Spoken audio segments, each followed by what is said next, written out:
Vamos novamente abrir no livro de Ruth, capítulo 1, e vamos ler desde o verso 7. Saiu, pois, ela com suas 2 noras do lugar onde estivera. E indo elas caminhando de volta para a terra de Judá, disse-lhes Noemi: Ide, voltai cada uma à casa de sua mãe, e o Senhor use convosco de benevolência, como vós usastes com os que morreram e comigo. O Senhor vos dê que sejais felizes, cada uma em casa de seu marido. E beijou-as. Elas, porém, choraram em alta voz e lhe disseram: Não, iremos contigo ao teu povo. Porém Noemi disse: Voltai, minhas filhas, por que ireis comigo? Tenho eu ainda no ventre filhos, para que vos sejam por maridos? Tornai, filhas minhas, ide-vos embora, porque sou velha demais para ter marido. Ainda quando eu disse, tenho esperança, ou ainda que esta noite tivesse marido e houvesse filhos, esperá-los-íeis até que viessem a ser grandes? Abster-vos-íeis de tomardes marido? Não, filhas minhas, porque por vossa causa a mim me amarga o ter o Senhor descarregado contra mim a sua mão. Então de novo choraram em voz alta. Orfa com um beijo se despediu de sua sogra, porém Ruth se apegou a ela. Disse Noemi: Eis que tua cunhada voltou ao seu povo e aos seus deuses. Também tu volta após a tua cunhada. Disse, porém, Ruth: Não me instes, para que te deite e me obrigue a não seguir-te. Porque aonde quer que tu fores, irei eu, onde quer que pousares, ali pousarei eu. O teu povo é o meu povo, o teu Deus é o meu Deus. Onde quer que morreres, morrerei eu, e aí serei sepultada. Faça-me o Senhor o que bem lhe aprouver, se outra coisa que não seja a morte me separar de ti. Vendo, pois, Noemi que de todo estava resolvida a ir com ela, deixou de insistir com ela. Então ambas se foram até que chegaram a Belém. Sucedeu que ao chegarem ali, toda a cidade se comoveu por causa delas, e as mulheres diziam: Não é esta Noemi? Porém ela lhes dizia: Não me chameis Noemi, chamai-me Mara, porque grande amargura me tem dado Todo-Poderoso. Ditosa eu parti, porém o Senhor me fez voltar pobre. Por que, pois, me chamareis Noemi, visto que o Senhor se manifestou contra mim e o Todo-Poderoso me tem afligido? Assim voltou Noemi da terra de Moabe, com Ruth, sua nora, a Moabita, e chegaram a Belém no princípio da cega das cevadas. Vamos orar. Senhor, colocamos a Tua palavra lida mais uma vez nas Tuas mãos. Usa de misericórdia para conosco e manuseia, o Senhor mesmo, esta faca afiada de 2 gumes e penetra os nossos corações. Queremos realmente te conhecer e os segredos de viver contigo. Ilumina a Tua palavra, Senhor, e ilumina os nossos corações. Assim te pedimos, confiados, no nome precioso do Senhor Jesus. Amém.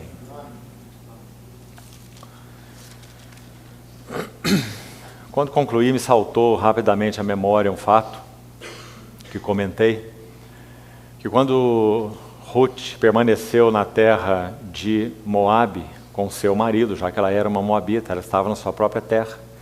Seu marido se mudou para lá, de Belém, de Judá, na casa do pão. Então, me parece, se não me falha a memória, que eu disse que Ruth se uniu ao seu marido moabita e não geraram filhos. Seu marido não era moabita, seu marido era judeu, era filho de Elimeleque. O fato de não ter gerado filhos se deve ao fato de que Elimeleque não devia ter deixado sua posição junto com seus filhos, deixado a casa do pão e se mudado para a terra de Moabe, como já falamos, uma nação que tinha o juízo do Senhor e até mesmo a maldição do Senhor sobre ela. Então isso fez com que nessa mudança, mesmo ele sendo um israelita, o marido de Ruth, nessa relação, o Senhor então não permitiu que nesses 10 anos nenhum dos dois, nem Malom, nem Quilion, os 2 filhos de Elimeleque, então frutificassem, literalmente falando. É claro que está envolvida uma tipologia aí muito preciosa, já que nos tratos de Deus com o povo no Velho Testamento, a questão de chuvas nas estações certas e a terra produzindo fruto.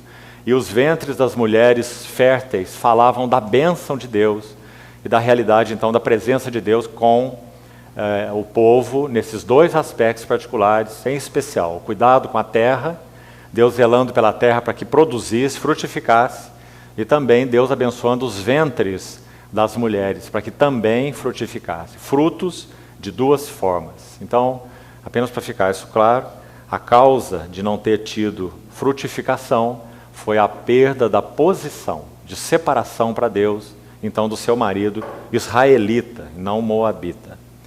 Mas então, irmãos, voltando ao quadro que nós estávamos fazendo, o quadro da estrutura do livro de Ruth, ainda nos faltou algo aqui. Penso que seria bom mencionarmos primeiro os 4 cenários do livro de Ruth, muito interessante.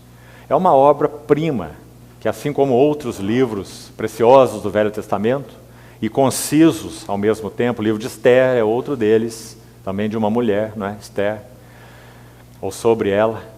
O Espírito Santo consegue coletar em tão poucas palavras tantos princípios maravilhosos, que tem a ver com o caminho de Deus, para o crescimento espiritual, para a vida no Espírito e etc. Então, o livro de Ruth, tão conciso, ele se compõe de 4 cenários, que são muito interessantes. O cenário do capítulo 1 é a terra de Moabe. Muito claro, nós acabamos de ler agora o capítulo 1. Tudo o que acontece no capítulo 1 é fora de Belém. O livro inicia dizendo que eles se mudaram de Belém para a terra de Moabe. Então, o cenário do capítulo 1, terra de Moabe. A relação de Noemi com Orfa, com Ruth, o fato das duas terem desejado seguir Noemi num primeiro momento. Então, Noemi faz um desafio a elas. Esse tem um significado muito lindo e interessante. Porque Noemi desafia as duas que queriam seguir com ela e não simplesmente aceitou essa definição até certo ponto delas de seguirem a Noemi. Porque no desafio de Noemi, o coração de Orfa realmente foi manifestado e ela voltou atrás. E apenas Ruth seguiu com Noemi. Então tudo isso se passou na terra de Moabe. O capítulo 1 termina com a chegada exatamente na terra de Belém e nos campos de Boaz. Então o capítulo 2, o cenário de todo o capítulo 2, Campos de Boaz. Terra de Moabe, capítulo 1. Campo de Boaz, capítulo 2. O capítulo 3 também tem um cenário para todo o capítulo. A eira. Esse é o cenário do capítulo 3. E uma linda história se passa na eira. E o capítulo 4 tem então o quarto e último cenário, a porta de Belém. Tudo que é decidido, resolvido naquele capítulo, é resolvido na porta de Belém de Judá. Então, 4 cenários que compõem esse livro, tão diferentes. Vamos desde uma terra distante e amaldiçoada por Deus, aos campos ricos de Boaz, depois vamos à eira do próprio Boaz, depois vamos à porta de Belém, e esse cenário desenvolve essa história tão maravilhosa desse livro de Ruth. Agora, a relação, então, com o paralelo com a epístola aos Efésios, vamos fazer isso agora. E os irmãos usem aí as suas Bíblias marcadas nesses 2 livros, para que possamos fazer de uma maneira bem rápida, porque temos especialmente um encargo central para comunicarmos nessa sessão. Então, primeiro, no capítulo 1 de Ruth, nós lemos o verso 22, veja aí novamente, que diz: voltou Noemi da terra de Moabe. Como falamos, esse é o cenário do capítulo 1. Com Ruth, sua nora, a Moabita. Então, destaquemos aí esse versículo. Ruth, a Moabita. Qual o verso em Efésios, que até já citamos, que traz para a linguagem espiritual o fato de Ruth ser essa Moabita? Qual a relação conosco? O que isso significa para nós? Então, vamos para Efésios 2 e veja especificamente esses versos de 11 a 13. Então, Ruth 1:22, relacionamos com Efésios 2, de 11 a 13, que diz assim: portanto, lembrai-vos de que outrora, vós gentios na carne, chamados incircuncisos, por aqueles que se intitulam circuncisos na carne por mãos humanas, naquele tempo estáveis, sem Cristo, separados da comunidade de Israel. Não é o retrato de Ruth? Estranhos às alianças da promessa, não tendo esperança e sem Deus no mundo. Então o verso 13 imediatamente entra no campo de Boaz e diz: mas agora, em Cristo Jesus, vós que antes estáveis longe, fostes aproximados pelo sangue de Cristo, porque Ele é a nossa paz.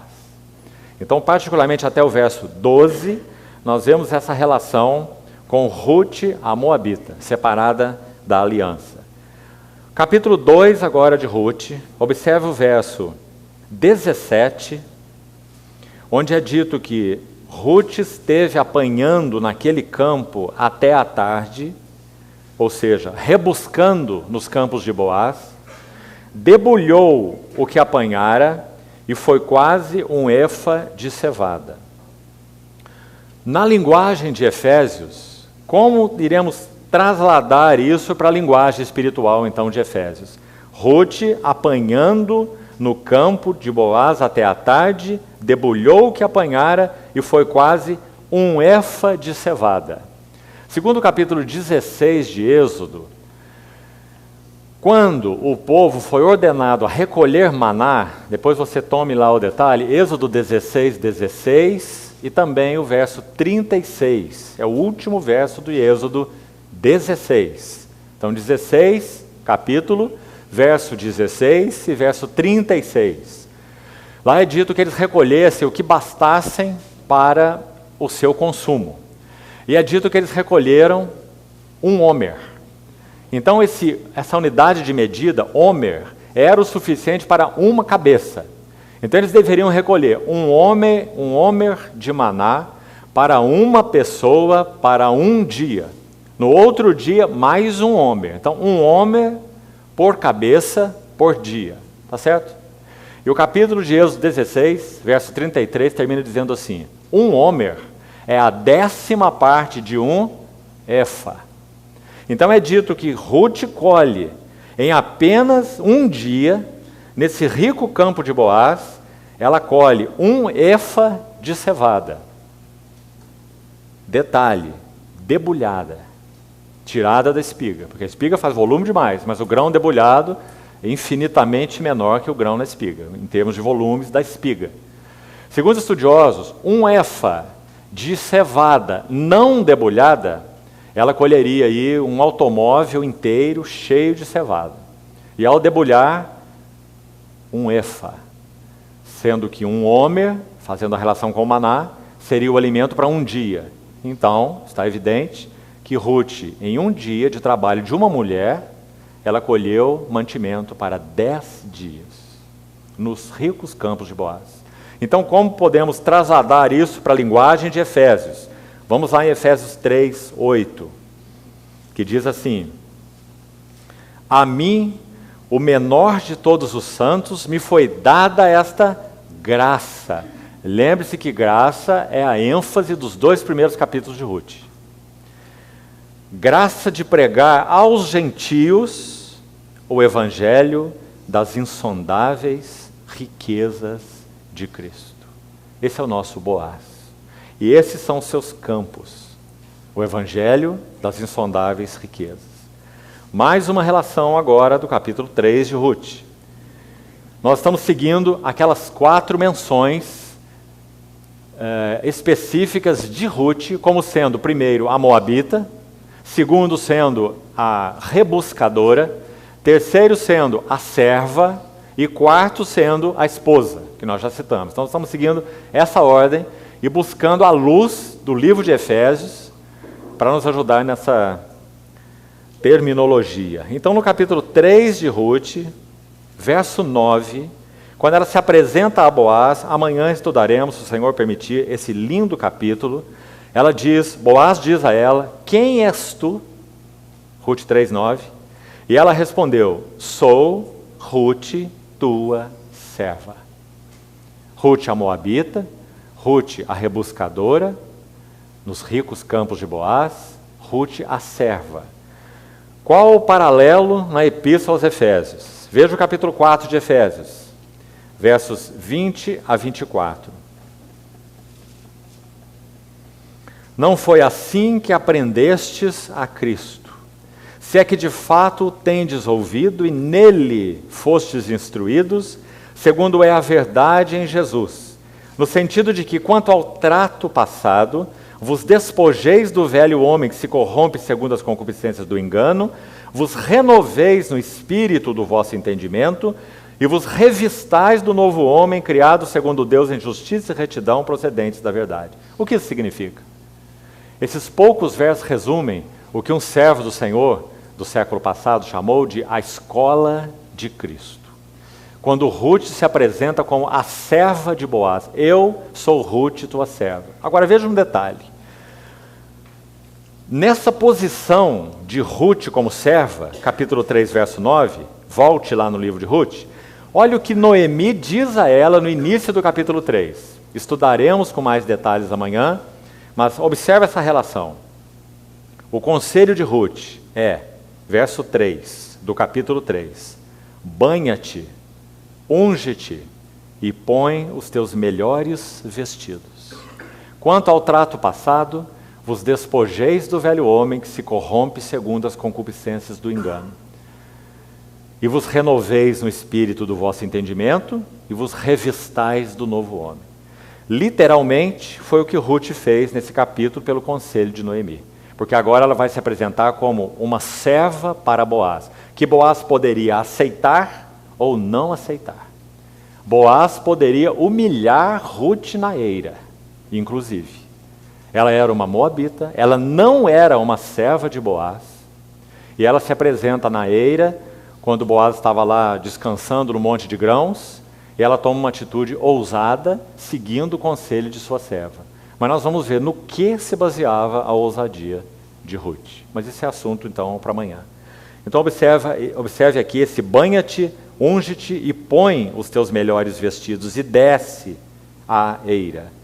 Então, esses versos de Efésios nos elucidam o que seria a posição de servo, né? Nós estamos diante do Senhor, nós estamos na escola de Cristo, nós estamos olhando para o nosso Boaz, e essa relação com Ele realiza esse trabalho em nós, despindo-nos do velho homem, renovando o espírito do nosso entendimento e revestindo-nos do novo homem. Essa é a posição de serviço de Ruth. E finalmente, então, o capítulo 4 de Ruth, no verso 13, onde ela é apresentada com mais um título, digamos assim. Então agora não é a moabita, não é a rebuscadora, não é a serva, mas é a Ruth que passou a ser a sua mulher. Finalmente termina assim esse lindo livro. E é muito evidente a relação de Ruth 4:13 com Efésios 5, onde a relação marido e mulher é exposta, como tipificando Cristo e a igreja, não é? E concluindo esse argumento tão lindo, Paulo diz no verso 32, grande é este mistério, mas eu me refiro a Cristo e a igreja. Então está aí a realidade espiritual daquilo que Boaz e Ruth tipificaram. E Ruth como esposa de Boaz, né? Como o livro de Efésios começou, vós estáveis mortos nos vossos delitos e pecados, andando segundo as inclinações da vossa carne, fazendo a vontade da carne e dos pensamentos. Esse é Ruth a moabita. Mas como termina? Grande é esse mistério, mas eu me refiro a Cristo e à igreja. Então o Senhor tomou esse material, citado aí em Efésios 2, purificou, santificou, Cristo amou a igreja e a si mesmo se entregou por ela, para que a santificasse, tendo-a purificado por meio da lavagem de água pela palavra, para apresentar a si mesmo uma igreja gloriosa. Uma figura muito clara, né, que o livro de Ruth apresenta sobre essa realidade espiritual, então, da nossa vida de união com Cristo. Essa é uma outra frase, queridos irmãos, que muito belamente poderia e deveria ser aplicada no nosso estudo do livro de Ruth. Apresenta o caminho da vida de união com Cristo. E se apresenta o caminho da vida de união com Cristo, claro que apresenta o caminho do cumprimento desse pleno propósito de Deus. Porque qual é o pleno propósito de Deus? Cristo e a igreja, né? Então, terminamos aí essa primeira parte fazendo essa relação de Ruth com Efésios. Agora nós vamos, em particular, nosso encargo principal para essa sessão é fazermos algo, esperamos do Senhor que Ele seja misericordioso conosco. Nós vamos, daqui a pouco, particularmente, falar sobre o voto de Ruth. E esse voto de Ruth tem 7 partes, ou 7 frases, que nos interessam imensamente. Eles são cheios de beleza e de significado espiritual. Mas antes de falar do voto de Ruth, nós precisamos de um pouco de compreensão mais do pano de fundo desse capítulo 1, já que o voto de Ruth está lá no meio do capítulo 1. Então ouça com atenção. Na tipologia do livro de Ruth, nunca se esqueça disso. Noemi significa a vontade de Deus. Por que Noemi tipifica a vontade de Deus? Primeiro, de alguma maneira, os quase 10 anos que Elimeleque, Noemi, seus 2 filhos e 2 noras passaram na terra de Moabe, Ruth recebeu uma impressão de Deus, o Deus de Israel, imensa no seu coração. Nós veremos quando estudarmos o capítulo 2. Não é Noemi, mas é Ruth quem diz para Noemi: eu irei rebuscar espigas no campo daquele que me favorecer. Como Ruth pode dizer uma coisa dessa? Ela é moabita, estranha as alianças da promessa, não conhece por natureza nada das ordenações de Deus. Como Ruth pode tomar essa decisão? Porque muito provavelmente Ruth foi instruída na palavra do Senhor por Noemi. Então ela tomou conhecimento de uma regulação do povo de Israel que não tinha nada a ver com ela como uma moabita em si mesma. Embora, claro, essa legislação falava exatamente sobre o estrangeiro, e ela era uma estrangeira. Mas Ruth nunca teria acesso à palavra do Senhor, porque os moabitas não conheciam a palavra do Senhor. Então Ruth aprendeu a palavra do Senhor de Noemi. Foram quase 10 anos de convivência na terra de Moabe.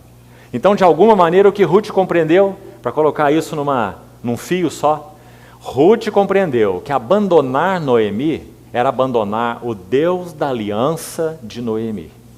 O Deus que tinha aliança de bênção com o seu povo terreno. E que aquele povo era o povo abençoado por Deus. Então, deixar Noemi era deixar a vontade de Deus, o caminho de Deus, o nome de Deus e tudo que se referia a Deus. Particularmente, nós vamos usar esse termo, a vontade de Deus. E à medida que formos compartilhando a história desse livro, vai ficar cada vez mais claro. Agora, mais um ponto importante. Quando a família se muda para Moabe, consulte o capítulo 1 de novo, é dito assim no verso 3, morreu Elimeleque, marido de Noemi, e ficou ela com seus 2 filhos, que casaram com mulheres moabitas. Era o nome de uma órfã e de outro Ruth. E ficaram ali quase 10 anos. De novo, morreram também ambos, Malom e Quilion, ficando assim a mulher desamparada de seus 2 filhos e do seu marido. Qual seria a contraparte do Novo Testamento para nos ajudar nessa tipologia? Se Moabe, muito evidentemente, é um tipo da carne, se tivermos um momento oportuno, mais tarde, leremos os versos específicos, quando o Senhor diz que nenhum moabita e nenhum amonita entrará na congregação do Senhor, porque eles não foram ao encontro do povo do Senhor com pão e água quando eles deixaram o Egito. Então, é um tipo da carne. Jeremias também cita Moabe como um tipo da carne no capítulo 48 de Jeremias. Despreocupado esteve Moabe desde a sua mocidade, e repousou nas borras de seu vinho. Veja essa figura.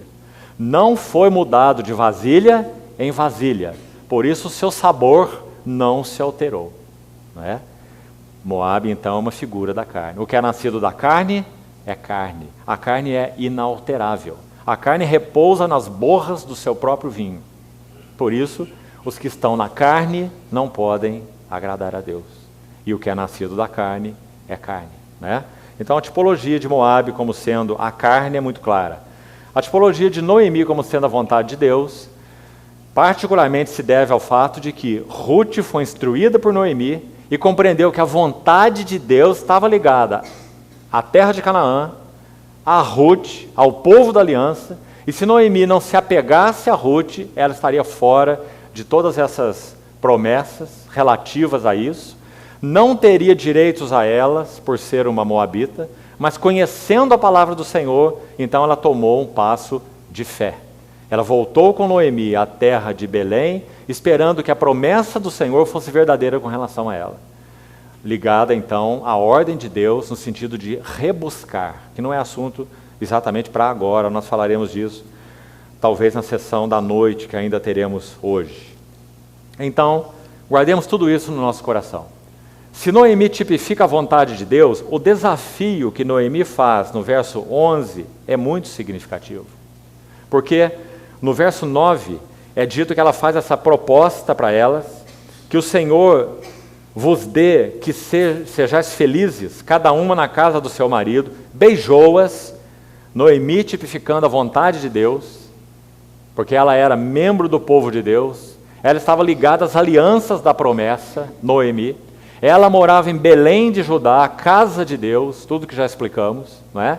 Mas aqui então, as duas são moabitas, não tem nada a ver com essa história, então ela as beija e é dito, elas, porém, choraram em alta voz. E lhe disseram, não, iremos contigo ao teu povo. Porém Noemi disse, voltai, minhas filhas, por que ireis comigo? Tenho eu ainda no ventre filhos, para que vos sejam por maridos? Sabe essa palavra filhos, na língua original, particularmente o que ela significa? Bênçãos. Tenho eu ainda bênçãos que vos possa dar? E essas bênçãos particularmente se referiam a filhos, que pudessem ser, então, maridos delas. Irmãos, olhemos para a linguagem espiritual desse assunto. Sempre nós seremos desafiados com relação ao nosso apego àquilo que entendemos ser a vontade de Deus. Sempre essa vontade de Deus nos desafiará. Como que dizendo, até onde você será fiel? Até onde você vai suportar a fome? O nosso Senhor jejuou 40 dias e teve fome. Então o inimigo se apresenta, transforma essas pedras em pães. Sempre permanecer ligados à vontade de Deus será um desafio para nós. Então Noemi desafia as suas duas noras. Orfa desiste. Por quê? Porque ela não tinha a palavra de Deus no seu coração. Mas Noemi insiste, ou Ruth insiste, porque Ruth tinha a palavra de Deus no seu coração. E vamos ver claramente no capítulo 2, quando ela diz, eu vou rebuscar, ela conhecia a palavra do Senhor. E só pode ter conhecido a palavra do Senhor através de Noemi, porque os moabitas não conheciam a palavra do Senhor. Então isso é maravilhoso. E por causa disso, Ruth se apega a Noemi. Noemi, a vontade de Deus. Agora, o que mais que nós vemos nesse capítulo? Essa palavra, por favor, destaque nas suas anotações. Palavra do verso 14. De novo choraram em alta voz, e Orfa com um beijo se despediu de sua sogra, porém, Ruth se apegou a ela. Irmãos, essa é uma palavra-chave no livro de Ruth. A primeira menção dessa palavra vai nos ajudar a entendê-la e nós vamos mencionar os outros lugares mais onde ela ocorre no livro de Ruth. Então, por favor, não a perca. Apegou é palavra-chave nesse livro de Ruth. Por quê? É porque Ruth se apegou a Noemi que tudo mais aconteceu. Se nós estivermos apegados à vontade de Deus, nós encontraremos Boaz. Nós nunca poderemos rebuscar nos campos de Boaz. Nunca podemos entrar na intimidade de comunhão com Cristo. Preste atenção. Se o nosso coração realmente não está apegado à vontade de Deus. Irmãos, a vontade é a batalha da vontade é a última batalha a ser vencida. Na verdade, ela deve ser vencida todos os dias. E iremos enfrentar a batalha da vontade até que o Senhor venha. Compreende? Deixe-me explicar isso. Nosso Senhor Jesus viveu uma vida humana maravilhosa, mas Ele é homem. E se Ele é homem, Ele é frágil. E se Ele é frágil, Ele é vulnerável. E se Ele é vulnerável, Ele é tentado em todas as coisas, à nossa semelhança. Não é anjo, não é super-homem, é homem, sujeito aos mesmos sentimentos. E então, Ele vai travar a última batalha. Onde? Getsemane. Quando Ele diz, minha alma está profundamente angustiada até a morte. E o que nosso Senhor diz lá? Pai, se for possível, passa de mim esse cálice. Nosso Senhor odiava a separação do Pai. Então Ele ora dessa maneira. Porém, não se faça a minha vontade, porém a tua vontade. A última batalha a ser travada é a batalha da vontade. Queridos irmãos e irmãs, somente uma vontade pode prevalecer. Nunca duas vontades. Se nós oferecemos nossos corpos como sacrifício vivo, santo e agradável a Deus, e somos transformados pela renovação da nossa mente, experimentaremos a boa, agradável e perfeita vontade de Deus. Há um poeta do nosso país que escreve lindos cânticos, e num deles ele diz assim, que naquele dia, essa rainha altiva, a vontade, ela se dobrará e finalmente se renderá a esse que é o seu fiel Senhor. Esse fiel Senhor que batalhou com as nossas vontades uma longa batalha, até que finalmente, essa que esse poeta chamou de uma rainha altiva, se renderá aos pés de seu fiel Senhor. Então nós estamos vendo aí a palavrinha-chave que vai determinar esse assunto. Ruth se apegou à sua sogra. Na linguagem espiritual, se nós não estivermos apegados à vontade, que inclui, é claro, a mente revelada de Deus. A mente revelada de Deus para nós é a sua vontade. Então, se não nos apegarmos à mente revelada de Deus, à vontade de Deus, nós nunca conheceremos Boaz intimamente. Deixe-me mostrar um versículo no Novo Testamento de muita importância nesse princípio espiritual. Abra, por favor. Deixe aí o seu livro de Ruth marcado e abra João 14. Escute bem esse versículo.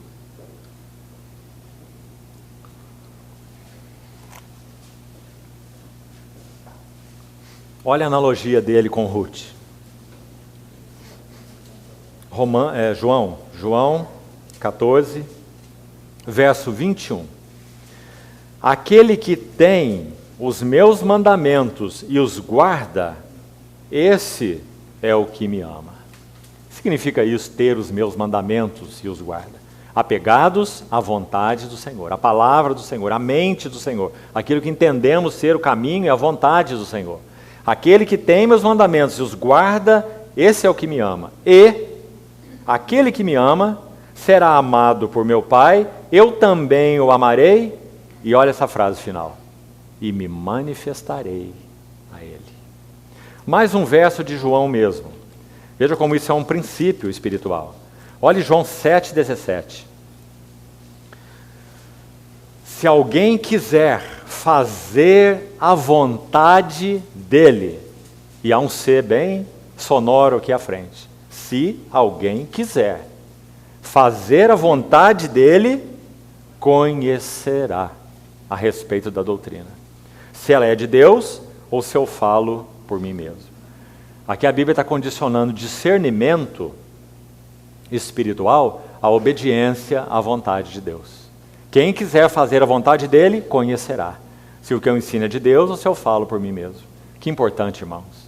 Então, se nós não nos apegarmos à vontade de Deus, se a nossa oração central não for, Senhor, qual é o teu caminho neste assunto? Senhor, qual é a tua vontade nesse assunto? Irmãos, já falamos várias outras vezes e vou repetir. Portas abertas não são oportunidades. Portas abertas são testes, para que saibamos onde está o nosso coração. Cada porta que se abre, nós temos uma pergunta a fazer.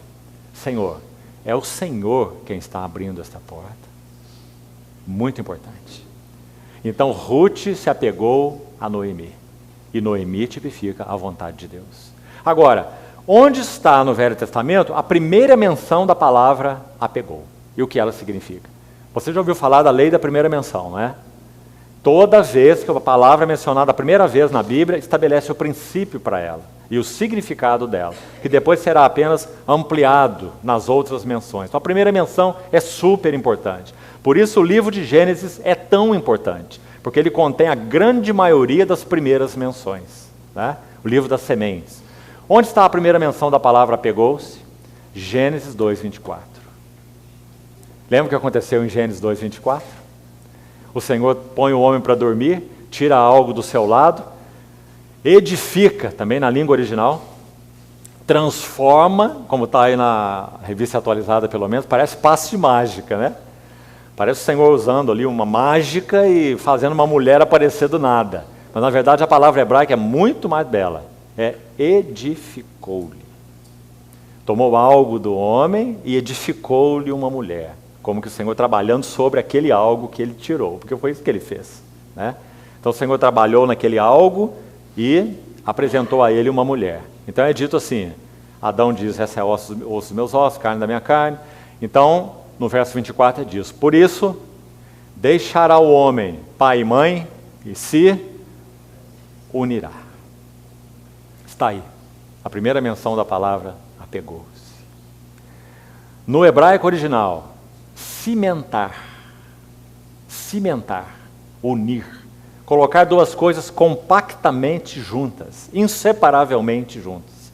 Tanto que aí é usada na figura da relação homem e mulher. Tornarão-se os dois, embora continuem dois em termos de individualidade, mas não mais dois, mas uma só carne. Então isso é o significado de apegou-se. Por isso essa palavra é tão preciosa. Então, quando é dito que Ruth se apegou a Noemi, significa que ela indissoluvelmente uniu seu coração ao coração de Noemi. Tudo que estivesse reservado para ela, através de Noemi, seria a sua sorte, digamos assim. Porque ela depositou todo o seu ser em Noemi.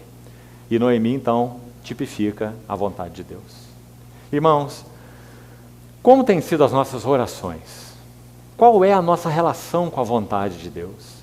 Rebeldia é uma coisa inata nos nossos corações. Se nós não nos submetermos a esse trabalho transformador do Espírito de Deus, nós nunca experimentaremos a boa, agradável e perfeita vontade de Deus. Se nós não fizermos essas perguntas certas e não nos guiarmos por portas e oportunidades, mas sim, onde está o Senhor? O Senhor está aí, Senhor. Essa é a porta que o Senhor abriu, é a isso que o Senhor me chama. O Senhor está envolvido com esse assunto, o Senhor é a vanguarda desse tema, porque se o Senhor não é a vanguarda, o Senhor não pode ser, não se responsabiliza por ser retaguarda. Que importante, irmãos. Então, Ruth cimentou-se, se nós fôssemos literais na tradução. Ela se uniu, ela se agarrou, ela se apegou à vontade de Deus, na pessoa de Noemi, e não abriria mão dela. Então aí nós estamos, e vamos ao voto de Ruth, que é nosso encargo central então para esse período. Como nós já lemos, é um maravilhoso voto. É uma passagem poética, embora escrita em prosa. 7 elementos, pelo menos, nesse voto de Ruth que nós vamos destacar. Então olha o primeiro deles, verso 16 do capítulo 1. Disse, porém, Ruth, não me instes para que te deixe e me obrigue a não seguir-te.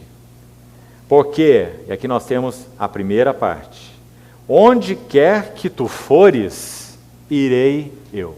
Essa frase, vamos destacá-la. Onde quer que tu fores, irei eu. Se Noemi tipifica a vontade de Deus, cada um dos 7 aspectos que vamos examinar aí agora, buscando, com a ajuda do Senhor, ser didáticos no que isso significa, tão linda essa passagem, Cada um dos elementos que vamos destacar, 7 deles, tem a ver com a vontade de Deus. Porque Noemi tipifica a vontade de Deus.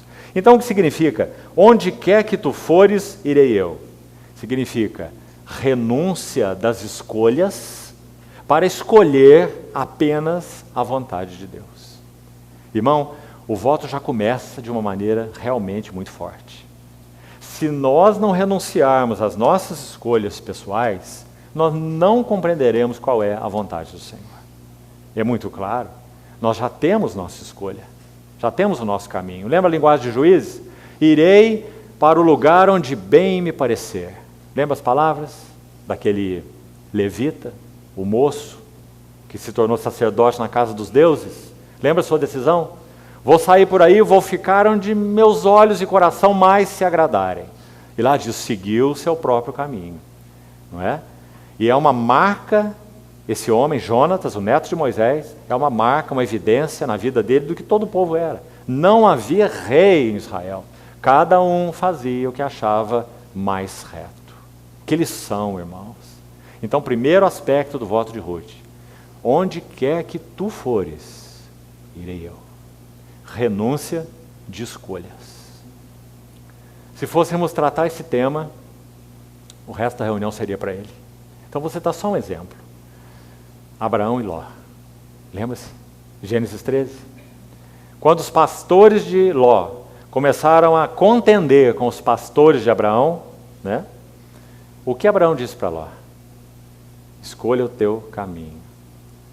Se você for para a direita, eu vou para a esquerda. Se você for para o norte, eu vou para o sul. Abraão renunciou escolhas. Porque ele sabia, Abraão vivia uma vida de altar. 2 altares ele já tinha edificado. Ele sabia que o Deus que o chamou de Ur, da terra do paganismo, era o Deus que estaria à frente dele. E se Ló escolhesse o lado de cá, era para o lado de cá que Abraão devia ir. Aí é dito assim, Ló levantou seus olhos e olhou toda a campina do Jordão. E viu que era uma campina fértil. E como ele tinha muito gado, levou seu gado para o melhor lugar possível. Mas o livro de Gênesis diz assim, e ele foi armando as suas tendas até Sodoma. Ló não pôde perceber que por trás das campinas de Moabe havia a cidade mais ímpia daquele tempo, onde Ló se tornou um companheiro daquelas pessoas de alguma maneira, um juiz mesmo entre eles, né? Então, renúncia das escolhas, para escolher apenas a vontade de Deus. Irmãos, isso é um desafio para nós a cada dia. Sempre nós estamos confrontados por escolhas. Então, se nós não renunciarmos às escolhas e olharmos para o Senhor e dissermos, Senhor, qual é a tua vontade? Porque não há lugar mais seguro neste universo do que o centro da vontade de Deus. E não há um lugar mais perigoso nesse universo do que a nossa vontade. Então esse é o primeiro aspecto importante, queridos irmãos. Onde quer que tu fores, irei eu. E não perca a palavra, então, apegou-se. Ela se agarrou a Noemi, e Noemi não ia conseguir se desvincular de Ruth. Ela chegou a dizer, vai embora, Ruth, não tem mais bênçãos para te dar. E aqui já vamos mencionar um detalhe importante, assim termina o capítulo 1. Quando Noemi chega com Ruth, digamos, agarrada a ela, apegada a ela, né? Quando ela chega em Belém, olha os detalhes do que nós lemos. Noemi e também Ruth, particularmente Noemi, porque é o nome dela que é citado, ela é vista de uma forma diferente por aqueles que habitavam ali em Belém. Porque eles olham para ela e dizem, esta não é a Noemi. Se ela era a mulher próspera, a esposa do nobre Elimeleque, agora ela era uma viúva, desamparada e pobre. Então eles dizem, mas não é esta a Noemi, o que houve com ela, em outras palavras, não é? Então aquela que permaneceu ali 10 anos voltou decrépita de muitas maneiras. Então ela mesma vai confirmar isso e vai dizer, ditosa eu parti. E significa abençoada, bem-aventurada, porque ela estava na casa do pão, o lugar onde Deus tinha seu nome, seus caminhos, sua vontade. Então ali ela era ditosa, ali era bem-aventurada, mas quando o teste da fome veio, seu marido não pôde suportar, como já explicamos. Então se mudam para Moabe. E quando ela volta, ela não pode dizer ditosa, eu sou, mas ditosa, eu parti. E como seu nome significa doçura, Noemi, então ela diz, não me chamem mais doçura, mas chamem-me amarga, ou Mara, porque grande amargura ou aflição me tem dado o Todo-Poderoso. Irmãos, quando a vontade de Deus para nós soa Noemi, doçura, nós todos a seguimos. Mas o teste é quando a vontade de Deus for Mara. Ruth, na verdade, não se apegou a Noemi. Ruth, na verdade, se apegou a Mara. Porque quando Noemi volta a Belém, ela é Mara. Ditosa eu parti, mas agora grande aflição me tem dado o Todo-Poderoso. Por isso ela despede as suas noras. Que sejais felizes, cada uma com o seu marido, porque já não há mais bênçãos que eu possa lhes dar. Queridos irmãos, será que a vontade de Deus para nós tem parecido estéril? Será que quando respondemos à vontade de Deus, experimentamos de alguma forma carência sensitiva de bênçãos? Muitas vezes, não poucas. Porque o teste da nossa fidelidade é Mara e não Noemi. E Ruth se apegou a Mara. Então, que o Senhor nos ensine a respeito desse tema. Então essa é a primeira parte do voto de Ruth. Onde quer que tu fores, irei eu. Renúncia das escolhas. Segundo, onde quer que pousares, ali pousarei eu. Segunda parte do voto de Ruth. O que isso significa? A vontade de Deus, sempre a vontade de Deus, porque ela está ligada a Noemi, que agora é Mara, como explicamos. Então, segundo aspecto, onde quer que pousares, pousarei eu. A vontade de Deus determinando a jornada do peregrino. Que importante princípio. O que determina a nossa jornada como peregrino? Será que nós somos como Ló? Nós vamos levantar os olhos e escolher os lugares mais aprazíveis, ou mais confortáveis, ou de menos custo, ou de menos implicações, de menos preço, em que sentido for. Então, onde quer que pousares, ali pousarei eu. A vontade de Deus determinando os passos da jornada do peregrino. Cada passo, irmãos, da nossa jornada cristã deve ser determinado pela vontade de Deus. Então, não sejais insensatos, Efésios capítulo 5, mas procurai compreender qual é a vontade do Senhor. Efésios capítulo 5. Não compreender qual é a vontade do Senhor é ser insensato, nas palavras de Efésios 5. Né? Então está aí o segundo aspecto, a vontade de Deus determinando cada passo da jornada do peregrino. Onde pousares, pousarei eu. Próxima frase. O teu Deus, ou o teu povo, é o meu povo. Só essa frase. Também maravilhosa. Porque Ruth está dizendo que ela acolherá todos aqueles que foram acolhidos pela vontade de Deus. Teu povo é meu povo. Esse povo que é segundo a vontade de Deus, que representa o testemunho de Deus na terra, o povo da aliança. Então Ruth está dizendo, teu povo é meu povo. Então ela resolveu, Ruth determinou, acolher no seu coração todos aqueles que foram acolhidos pela vontade de Deus. Irmãos, não é esse um princípio brilhante no Novo Testamento? Você se lembra de Romanos 14, Romanos 15? Os dois capítulos?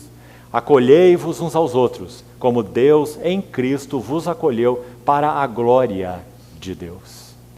Então, quando nós fazemos um voto em direção à vontade de Deus, nós estamos dizendo, Senhor, eu acolho no meu coração todos aqueles que na tua vontade e determinação o Senhor tem acolhido. Não metade do teu povo, não os privilegiados do teu povo, não os mais bem-sucedidos do teu povo, mas o teu povo é o meu povo. Que princípio maravilhoso, irmãos. A unidade da igreja, um Senhor, um Deus, um Espírito, um corpo, uma fé. Louvado seja o Senhor. Grande desafio para nós. Porque quantas vezes recalcitramos aí contra a vontade de Deus. E esse é o grande ensino de Paulo em Romanos 14. O irmão come legumes, deixe com seus legumes. O irmão acha, não, isso é uma coisa para fracos. Eu sou mais forte. O forte come de tudo, inclusive a carne. E até carne sacrificada a ídolos. Né? Paulo diz, você pode ter liberdade na tua consciência de comer, nenhum problema. O ídolo de si mesmo, nada é. Mas se você come essa carne oferecida a ídolos, de modo a provocar um golpe na consciência de teu irmão, pecas contra o amor fraternal. Que maravilhoso princípio. Paulo está ensinando que o amor no corpo de Cristo limita a liberdade. Nós não andamos pela liberdade que temos. Nós andamos pelo amor. E o amor vai limitar a nossa liberdade. Que lindo, irmãos. Então aqui Ruth faz um voto de fidelidade àqueles, ou ao Deus, que acolheu esse povo, que ela chama de meu povo. Teu povo é meu povo. Então acolhendo todos que foram chamados pela vontade de Deus. Mais um item do voto, estamos no quarto agora. Teu Deus é o meu Deus. Isso também é maravilhoso. Porque veja, o que Ruth pôde conhecer de Deus na terra de Moabe? Sem dúvida, muito pouco. Ela era uma moabita, estranha a tudo isso. Certamente Noemi alimentou Ruth com a palavra do Senhor, como já falamos. E vemos claramente isso no capítulo 2, que vamos estudar. Mas o que Ruth conhecia de Deus, realmente, não é? Ela é uma estranha a toda essa aliança. Mas o que ela diz no seu voto? Teu Deus é meu Deus. Então, nesse quarto aspecto, Ruth está entendendo que esse apego a Noemi, que agora é Mara, levará Ruth a conhecer o Deus de Mara, ou Deus de Israel, o Deus que tem aliança com o seu povo. Que passo importante esse também, irmãos, nesse voto. Teu Deus. Ruth não pode chamar primeiramente de meu Deus, ela é moabita, mas ela diz teu Deus, é. Algumas traduções usam o verbo no futuro, será o meu Deus. Talvez seja a melhor tradução, porque ela está falando de algo futuro. Ela está seguindo Noemi para uma terra que ela nem conhece, Belém de Judá. Então, teu Deus será meu Deus. Coração unido ao conhecimento desse Deus da aliança. Mais um elemento importante. Sexto elemento. Quinto. Onde quer que morreres, morrerei eu. Quinto elemento. Maravilhoso. Onde quer que morreres, morrerei eu. O que Ruth está fazendo? Um apego, uma declaração, um voto de apego irreversível à vontade de Deus. Onde Noemi morrer, Ruth morrerá. Coloquemos em outras palavras. Ruth não deseja viver nem um dia mais, nem um dia além da vida de Noemi. Aplique isso na linguagem espiritual.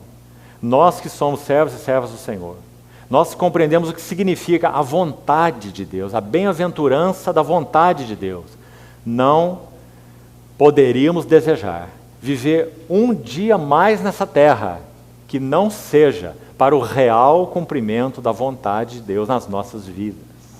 Porque não tem sentido viver, para nenhum outro motivo. Paulo, em Atos 20, verso 24, expressa isso com as palavras dele. Escute o que ele fala. Porém, em nada considero a vida preciosa para mim mesmo. Contanto que eu complete a minha carreira e o serviço que eu recebi do Senhor Jesus. Quando o nosso serviço está completo, irmãos, se amamos a vontade do Senhor, o Senhor nos recolherá. Sabe que há parte e contraparte nisso? Nesse mistério inexplicável de soberania de Deus e de responsabilidade do homem. Não tente explicar isso, você só vai arrumar confusão. Os dois operam juntos e todo o tempo. A soberania de Deus e a responsabilidade do homem. Mas escute isso.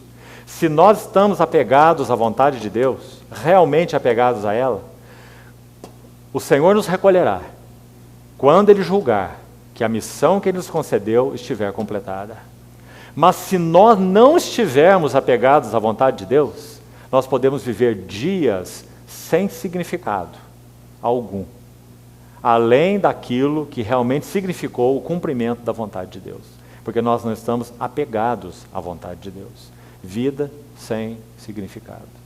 Então, sim, nós devemos ter essa oração em nosso coração. Senhor, não me interessa viver um dia além do pleno cumprimento de tua vontade. Aquilo que o Senhor me confiou, aquilo para que o Senhor me chamou. Seja a missão de mãe, a missão de esposa, a missão de marido, o irmão na vida da igreja, em um aspecto ou outro, enfim, aquilo que o Senhor nos tem confiado. Então que tenhamos essa oração também nos nossos corações. Porque uma vida que não responde diariamente ao cumprimento da vontade de Deus é vida sem significado. Por isso Ruth disse: onde quer que morreres, morrerei eu, e aí serei sepultado. Se a vontade de Deus nos conduziu até ali, e isso é o que Noemi significa, a vontade de Deus, então não nos interessa ir além do ponto onde a vontade de Deus nos conduziu, ou determinou para nós. Então, onde morreres, morrerei eu, e ali serei sepultada. Sexto elemento. É exatamente essa frase: aí serei sepultada. Não apenas ali morrerei eu, mas aí serei sepultada. Que interessante esse aspecto do voto de Ruth. Por quê? Porque ela está dizendo que a vida que ela viveria seria um testemunho de que a vontade de Deus foi cumprida fielmente até o fim. Vamos ouvir as palavras de Paulo. Combati um bom combate, completei a carreira e guardei a fé. Já a coroa da justiça me está guardada, a qual o Senhor reto juiz me dará naquele dia. Irmãos, que lindas essas declarações de Paulo a Timóteo, 2 Timóteo 4. Sabe por quê? Paulo diz que todos finalmente o tinham abandonado. Inclusive os cristãos de Roma, que ele amou e escreveu carta para eles, para os romanos. Possivelmente, quando Paulo escreveu 2 Timóteo, Roma já tinha sido queimada, com toda certeza. E os cristãos foram culpados por Nero, dessa queima. Então é claro que Paulo seria preso, em função desse incêndio de Roma. E muitos cristãos foram martirizados, porque foram considerados culpados do incêndio de Roma.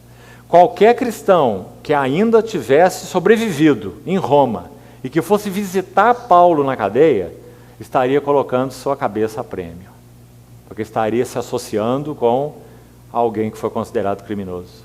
Então ele tem que escrever dessa maneira: todos me abandonaram, só Lucas está comigo, que era o seu amado irmão e médico particular. Mas o que mais que ele diz? Que isto não lhe seja posto em conta. Paulo não era um velho combatente do Senhor, amargo, queixoso. Eu amei esses irmãos, escrevi uma epístola para eles, maravilhosa, falando sobre o Evangelho de Deus, e agora eles não querem nada comigo, não se associam comigo. Triste, amargurado, ressentido. Não é? Pelo contrário. Ele diz que o Senhor não lhes ponha isso em conta. Quando eu fiz a minha primeira defesa, ninguém foi ao meu auxílio. Mas ele diz: mas o Senhor me revestiu de forças. Então, amados irmãos, esse é um voto para com a vontade de Deus. Paulo não era dependente de que irmãos estivessem ao seu lado, estimulando para que ele corresse uma carreira fiel com o seu Senhor. Pelo contrário, ele que era o estimulador dos outros irmãos, sofrendo algemas e prisões pelo testemunho do Senhor. Até que ele pôde dizer: está terminado, e agora eu já sou uma libação oferecida ao Senhor.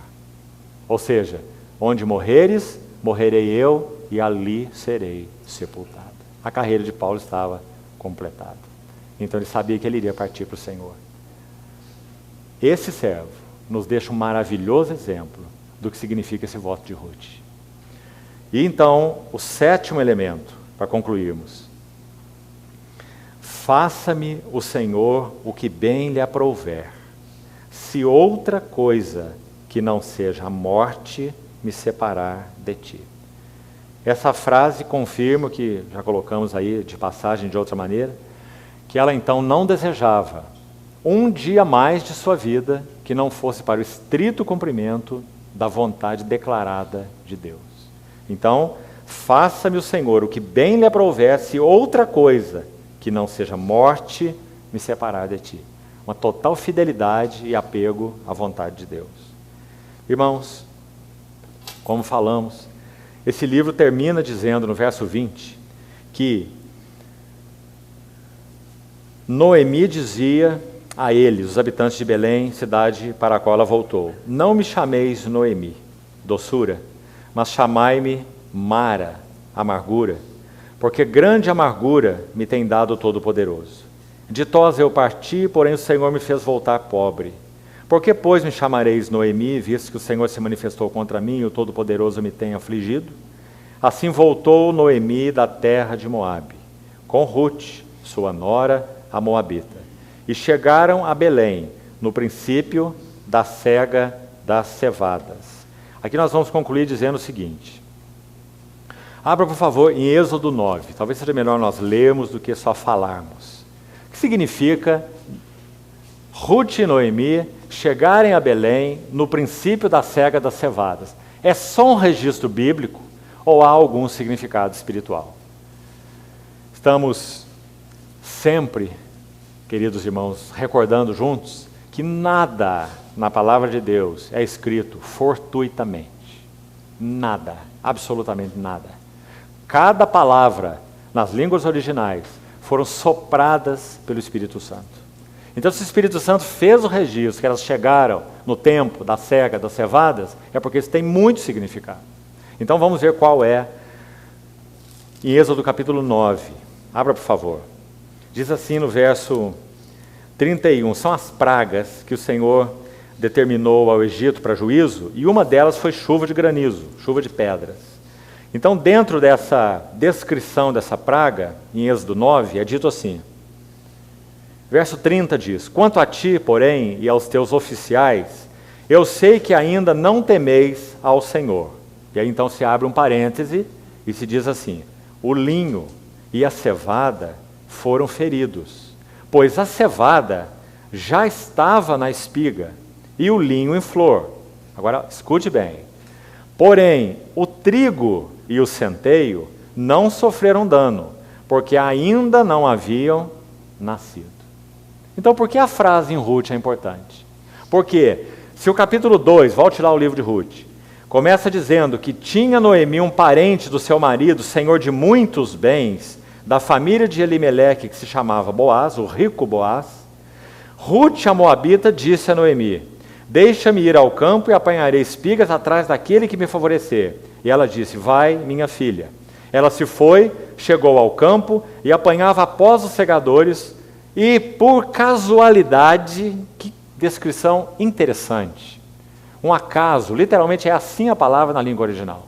Ela, por acaso, entrou na parte que pertencia a Boaz. Acaso para Ruth, mas não há acasos para os arranjos soberanos de Deus. Então ela entra nesse campo de Boaz, o qual era da família de Elimeleque. Quando, no princípio da cega das cevadas, isso significa que Ruth iria aproveitar toda a cega das cevadas, que é o primeiro grão que amadurecia, de toda a lavoura, dentre os que foram citados em Êxodo 9, que nós já lemos. E o trigo, o último. Então, cevada, primícias, e trigo, plenitude. Cevada, em particular, aponta para a ressurreição de Cristo. Por quê? 1 Coríntios 15. Cristo ressuscitou e ele é primícia dos que dormem. E por causa da ressurreição dele, nós temos assegurada a nossa ressurreição. Então, quando Ruth chega no princípio da cega da cevada, significa que ela está colhendo das primícias. Quando Ruth completa a cega das cevadas e entra na cega de trigo e vai até o final da cega de trigo, isso está no capítulo 2, olha o verso 23, último verso do capítulo 2, olha aí. Assim passou ela à companhia das servas de Boaz para colher, até que a cega de cevada e de trigo se acabou, nessa ordem. E ficou, a palavra ficou aqui é a mesma para apegou, de novo. E ficou com a sua sogra. Então ela teve ao seu dispor, nos ricos campos de Boaz, toda a cega das cevadas e toda a cega de trigo. Até que finalmente ela vai à eira no capítulo 3. O que isso significa na tipologia? Se cevada significa primícias e trigo significa colheita total, então parece muito claro para nós. A experiência que Ruth teve no campo de Boaz foi de glória em glória, até o pleno cumprimento do propósito de Deus. Por isso, preste atenção, Boaz é apresentado no capítulo 3, deitado, regalado, feliz e descansando no monte de grãos. Porque Boaz aí é um tipo claro da plenitude do propósito de Deus. Então ali ele tem um encontro com Ruth, e então a decisão final na porta de Belém, quando ele vai assumir Ruth como a sua esposa. Que figura mais maravilhosa, irmãos. Nós somos introduzidos nos campos do nosso rico Boaz. E experimentamos as primícias do que significou sua ressurreição.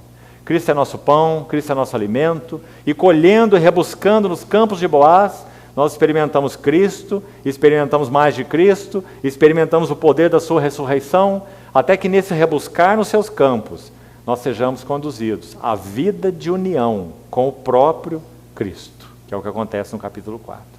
Então esse é o sentido da cega das cevadas. Nós vamos então... Nós precisamos de ler mais 2 textos antes de concluirmos. Um em Levítico, capítulo 19, para entrarmos na outra sessão com isso já entendido. E na próxima sessão nós vamos estudar os discursos de Boaz, os 3 discursos do capítulo 2. Levítico capítulo 19.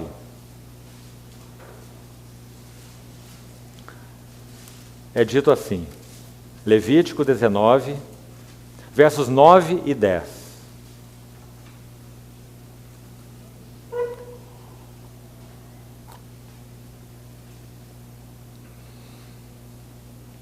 Quando também cegares a messe da tua terra, o canto do teu campo não cegarás totalmente. Nem as espigas caídas colherás da tua messe. Não rebuscarás. Está muito claro que é rebuscar, né? É voltar a colher o que ficou para trás, né? Rebuscar.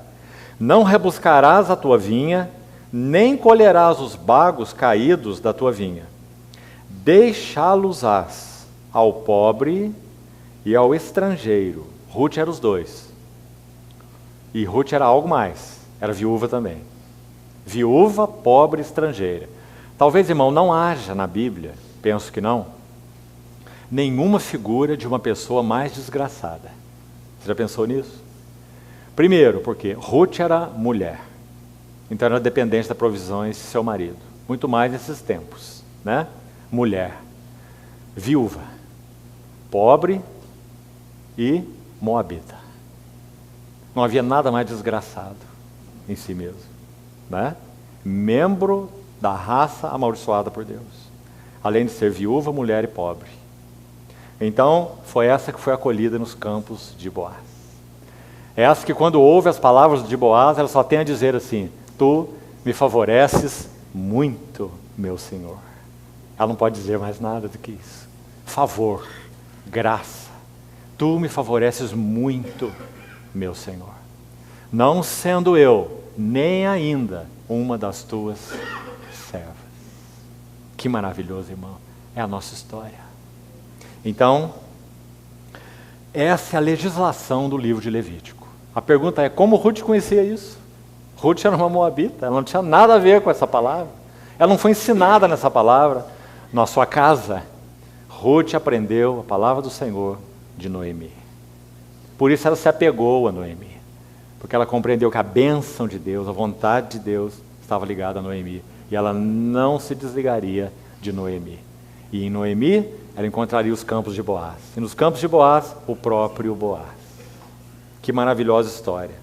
Agora, o último verso, para concluirmos essa sessão, paralela, essa legislação que é citada de modo paralelo em Deuteronômio. Vamos ler e concluímos aqui. Deuteronômio 24. Porque há detalhes aqui que não estão em Levítico. Deuteronômio 24, 19. Escute com atenção. Deuteronômio 24, 19.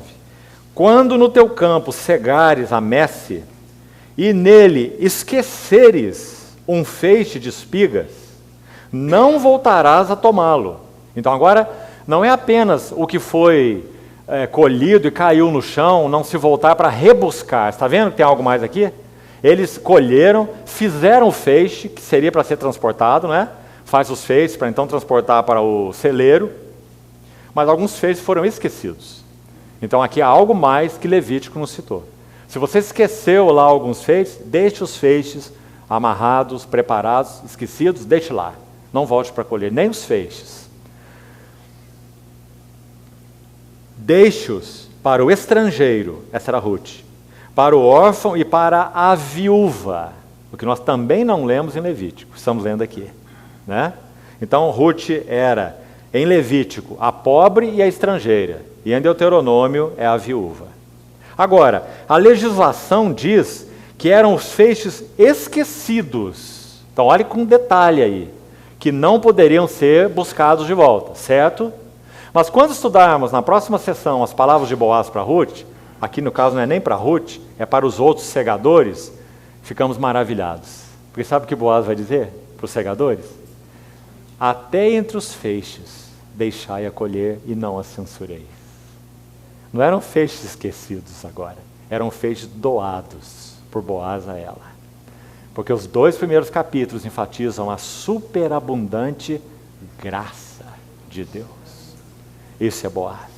Não apenas rebuscar, não apenas colher feixes esquecidos, mas deixai-a colher entre os feixes. E ele diz mais, deixai alguns feixes para trás, para que ela possa colher. Então, digamos, Boaz iria se adaptar à legislação de Levítico, mas propositalmente esquecendo, compreende? Ele ia esquecer de propósito os feixes para trás, para que Ruth colhesse esses feixes. Que maravilhoso, irmão. Boaz nós temos. Graças ao Senhor. Finalmente, o verso 19, para que o Senhor teu Deus te abençoe em toda a obra das tuas mãos. Então aqui concluímos mais essa sessão. Próxima sessão vamos ver os 3 discursos maravilhosos de Boaz para Ruth, que enchem o nosso coração do significado da superabundante graça de Deus. Vamos orar então para concluir essa sessão. Senhor, olhamos para Ti tão agradecidos, porque Tu és o nosso rico Boaz, e também porque é no Teu campo que nós entramos. Para nós foi uma casualidade, mas para o Senhor foi um eterno propósito, um arranjo soberano. E nós nos vimos no Teu campo, riquezas e mais riquezas. Senhor, nós nunca nos fartamos, porque o Senhor é tão rico. Por isso te pedimos que o Senhor abra totalmente os nossos corações para Ti, e nos apresente a Tua cevada, nos apresente o Teu trigo, porque nós queremos não passar a nenhum outro campo. Ó Senhor, muito obrigado por tão imensa graça. Alimenta-nos, Senhor. Estende o Teu manto sobre nós, Senhor, porque nós Te pertencemos. Queremos conhecer as abundâncias que temos em Ti. Segue, te pedimos, falando ao nosso coração, para a Tua glória, em nome de Jesus. Amém.